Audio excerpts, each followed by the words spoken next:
Cocktails breeding के अंदर सारा गेम जो है वो बच्चों की ड्रॉपिंग्स के अंदर होता है। अब आप बोलेंगे बच्चों की ड्रॉपिंग्स के अंदर सारा गेम होता है, ये कैसी बात है? बच्चे, मैं उनकी बात कर रहा हूँ जो बॉक्स के अंदर होते हैं, मैं उन बच्चों की बात कर रहा हूँ। देखें, कई लोग कहते हैं कि हम बच्चे निकल जाते हैं तो हम बॉक्स को खोल के क्या चेक करें, मतलब जैसे होता है ना डेली बेसिस पे, मैं कहता हूँ चेक करना चाहिए। तो कई लोग कहते हैं कि डेली बेसिस पे क्या चेक करें, मतलब क्या देखें। एक तो उनको पता है कि भाई ये देखना होता है कि फीड करवा रहे हैं कि नहीं करवा रहे, उसके अलावा कहने लगे कि क्या देखें, बॉक्स को खोलने का रीजंस क्या होने चाहिए। तो वो होते हैं ड्रॉपिंग्स। सारा गेम जो है ना ड्रॉपिंग्स का, इसलिए मैंने कहा। अब मैं आपको समझाता हूँ कि ड्रॉपिंग्स को चेक कैसे करते हैं। अब आप जरा ब्रीडिंग साइकिल को समझें। देखें, कॉकटेल के बच्चे जो है ना, पेरेंट्स उनको फीड करवाते हैं। बच्चे खाना जो है वो माँ बाप से फीड लेने के बाद अपनी जो भी वो ड्रॉपिंग्स वगैरह करते हैं, तो उन ड्रॉपिंग्स को असूलन जो एक मतलब कि कुदरती रूप से जो सेहतमंद तरीक़ेकार है वो ये है कि जब वो ड्रॉपिंग्स करते हैं तो उन ड्रॉपिंग्स को वाइट हो जाना चाहिए करने के बाद, यानी कर लिया, काफ़ी देर से रखी है, खुश्क हो गई, ड्राई हो गई, उसको वाइट हो जाना चाहिए। अब ये वाइट क्यों हो जाना चाहिए और ड्राई होना क्या है? देखें, ड्रॉपिंग्स जितना जल्दी ड्राई होगी ना उतनी वाइट आपको नज़र आएगी। वाइट ड्रॉपिंग्स जो है वो निशानी होती है हेल्दी होने की। पता चलता है कि यार बच्चों की ग्रोथ बिल्कुल सही हो रही है और बच्चे भी हेल्दी हैं, सही हैं, कोई मसला नहीं है, क्योंकि इनकी ड्रॉपिंग्स ड्राई भी जल्दी हो रही हैं और वाइट वाइट ड्रॉपिंग्स हैं, जिस तरह चौक नहीं जमा हो जाती बॉक्स के अंदर, उस तरह की ड्रॉपिंग्स होती हैं। अब जिन लोगों के पास बच्चे एक्सपायर होते हैं, आप मेरे से गारंटी ले लें, वो चेक करा करें अपने पास, उनकी ड्रॉपिंग्स जो है ना वो वाइट नहीं होंगी, वो गीलापन होगा बॉक्स के अंदर, या ग्रीनिश काई आ रही होगी बॉक्स के अंदर, जो ड्रॉपिंग्स है उनमें काई बन जाती है। अब बात यह है कि हम क्या करें कि भाई हमारे बच्चों की ड्रॉपिंग्स भी वाइट हों और जल्दी ड्राई हों। ऐसा क्या क्या काम हम कर सकते हैं जिससे हमारे चिक्स भी हेल्दी ग्रो करें, मरे ना, पेरेंट्स भी खुश रहें, बच्चों को भी कोई इशू नहीं हो और ब्रीडिंग भी आती है। ड्रॉपिंग्स को वाइट और ड्राई रखने का सबसे पहला तरीका, जो मैंने आपको पहले भी बताया था, कि जो बॉक्सेस आप इस्तेमाल कर रहे हैं ये गलत है। बेसमेंट जो है वो काफ़ी बड़ी होनी चाहिए, खास करके लंबी हो जाए, बेशक एक साइड से रेक्टेंगुलर हो जाए, यानी लेटी हुई लंबी। हमारा टावर होता है ना, टावर जो है ना गलत है, इतनी हाइट चाहिए ही नहीं बर्ड को।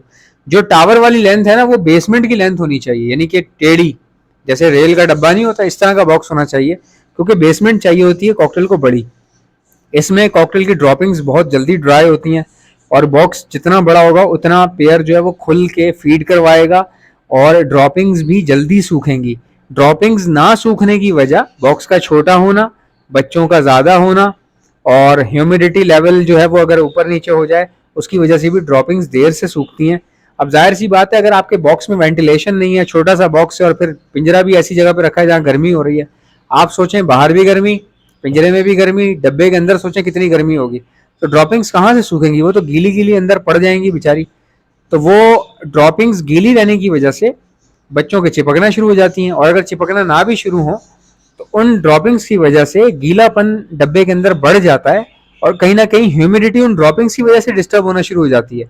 और इन्हीं सब हरकतों की वजह से पेयर जो है वो बॉक्स के अंदर उतर नहीं रहा होता, गंदगी की वजह से या ड्रॉपिंग्स गीली होने की वजह से या हब ज़्यादा होने की वजह से। तो इससे क्या होता है कि इफेक्ट आता है बर्ड्स की, जो पेयर है उसकी फीड में भी इफेक्ट आता है, वो फीड नहीं करवाता बाजूकात, और बाजूकात वो फीड करवा भी रहे होते हैं, सब कुछ सही चल रहा होता है, लेकिन बच्चे उस ड्रॉपिंग से अनकंफर्टेबल हो जाते हैं और फिर मरना शुरू हो जाते हैं। अक्सर आपने देखा होगा पोटा भरा हुआ बच्चे का लेकिन फिर भी मरा हुआ है। उनकी वजह यही होती है, या तो ड्रॉपिंग्स का इशू आ रहा होता है या फिर बॉडी में पानी की कमी। ठीक है, तो पानी आप अपना धो के चेंज करें प्याले को, दिन में 2 बार वैसे चेंज कर लें, और एक दिन में हर दिन डेली बेसिस पे प्याले को धोएं किसी कपड़े के साथ, ताकि उसकी गंदगी वगैरह निकल जाए। और सॉफ्ट फूड का इस्तेमाल करें, वेजिटेबल्स का इस्तेमाल करें।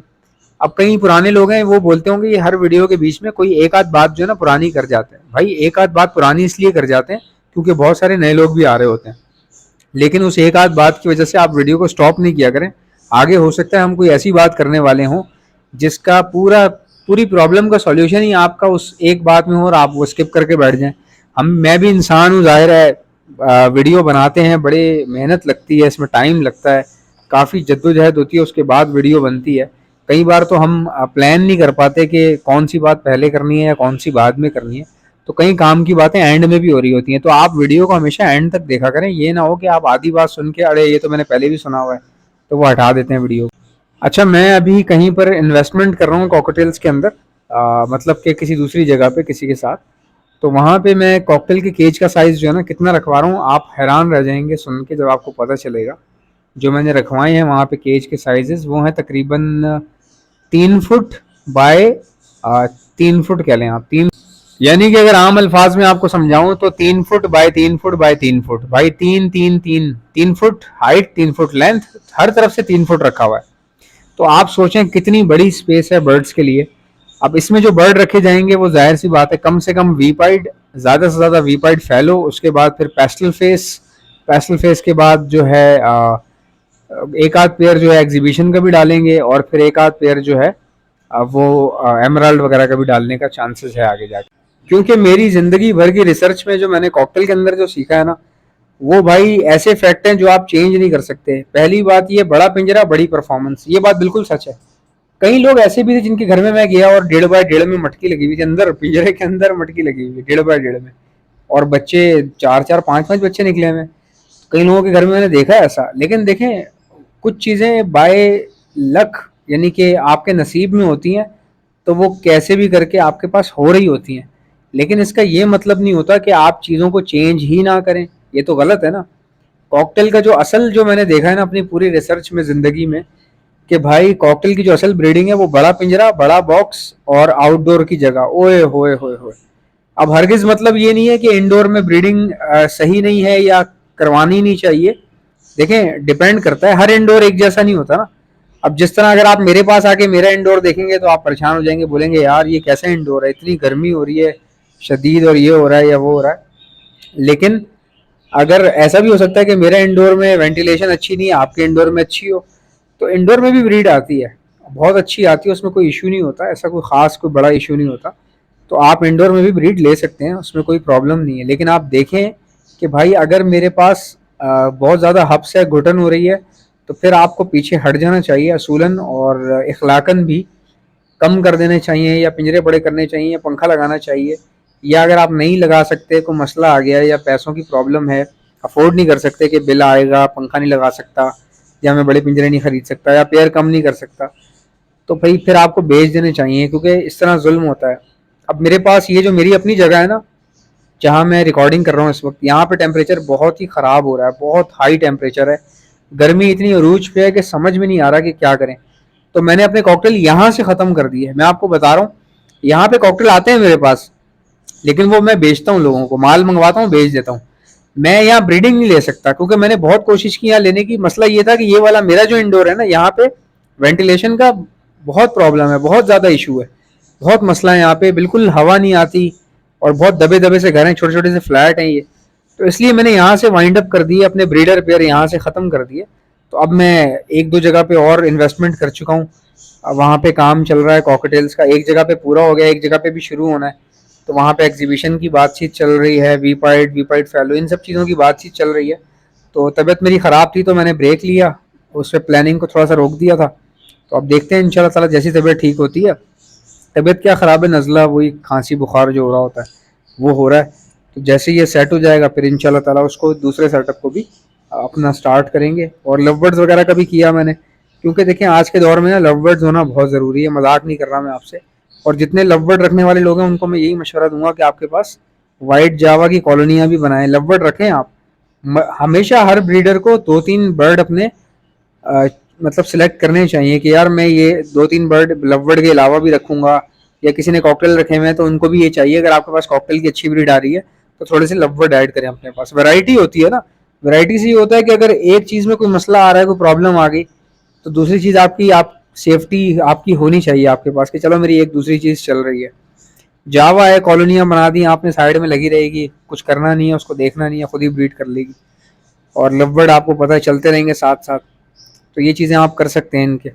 जैसा कि आप जानते हैं ब्रीडिंग सीजन आ चुका है। अगर आप में से किसी को बर्ड्स के लिए ब्रीडिंग मल्टीविटामिन चाहिए तो आप ऑर्डर पर मुझसे मंगवा सकते हैं। मैं all over the Pakistan supply करता हूँ। ऑर्डर करने का तरीका बताता हूँ, पहले सुन ले मेरे पास क्या क्या चीज़ें हैं। हमारे पास ब्रीडिंग मल्टीविटामिन है, calcium plus vitamin D liquid है, प्रोटीन लिक्विड है हमारे पास, इलेक्ट्रोलाइट्स होते हैं हमारे पास। गर्मी बहुत ज़्यादा है, बर्ड्स को इलेक्ट्रोलाइट्स की ज़रूरत पड़ती है, तो ये भी आपको हमारे पास से मिल जाएंगे। बच्चों को, चिक्स को बचाने के लिए डॉक्सीसाइक्लिन का इस्तेमाल किया जाता है, ये भी आपको हमारे पास से मिल जाएगी। और खाली चिक्स को बचाने के लिए नहीं, ये सेहतमंद बर्ड्स को दी जाती है। अपने पूरे सेटअप पे 6 दिन का कोर्स करवाया जाता है हर महीने। तो ये बहुत अच्छी होती है। और कोई बर्ड बाहर से लाए तो उसको भी समझ लीजिए जरासीम से पाक करने के लिए या बैक्टीरियल इन्फेक्शन अगर वो अपने साथ लाया है उसको खत्म करने के लिए भी यही 6 दिन का कोर्स करवाया जाता है डॉक्सीसाइक्लिन का। अब अगर कोई बर्ड बीमार हो चुका है, कोई बीमारी आ गई है, मिसाल के तौर पे नज़ला, खांसी, मोशन, बुखार या सोकड़े की बीमारी हो रही है, आंखें सूज रही हैं, बर्ड कमजोर हो रहा है, तो ऐसे वायरल लगने के बाद हार्ड एंटीबायोटिक का इस्तेमाल किया जाता है। ये भी आपको हमारे पास से मिल जाएगी। एंटीलाइसिस स्प्रे जो जुओं के लिए परिंदों के ऊपर स्प्रे मारा जाता है, उनकी जुएं खत्म हो जाती है लेकिन परिंदे को कुछ भी नहीं होता, ये भी आपको मेरे पास से मिल जाएगी। और एक ऐसा प्रोडक्ट है जो मेरा अपना बनाया हुआ है, हैंड फीड है ये। और सिर्फ हैंड फीड नहीं है, हैंड फीड होने के साथ साथ ब्रीडिंग बूस्टर भी है। ये सॉफ्ट फूड के ऊपर छिड़क कर देंगे तो ये ब्रीडिंग बूस्टर बन जाएगा। बाकी हैंड फीड के तौर पे आप अपने लवबर्ड को कराएं, कॉकटेल को कराएं, रिंगनेक को कराएं, बेफिक्र होकर आप करवा सकते हैं। हैंड फीड करवाने वाले इंजेक्शंस और उसके आगे लगने वाली स्टेनलेस स्टील की नोजल्स, ये भी आपको हमारे पास से मिल जाएंगी। ऑर्डर करने का तरीका क्या है, इनमें से कोई भी चीज चाहिए उसका नाम लिखकर सेंड कर दीजिए मुझे मेरे व्हाट्सएप के ऊपर। मेरा व्हाट्सएप का नंबर है 032723100040। इंशाल्लाह मिलते हैं नेक्स्ट वीडियो में। वीडियो को लाइक ठोको, चैनल को सब्सक्राइब। अल्लाह हाफिज।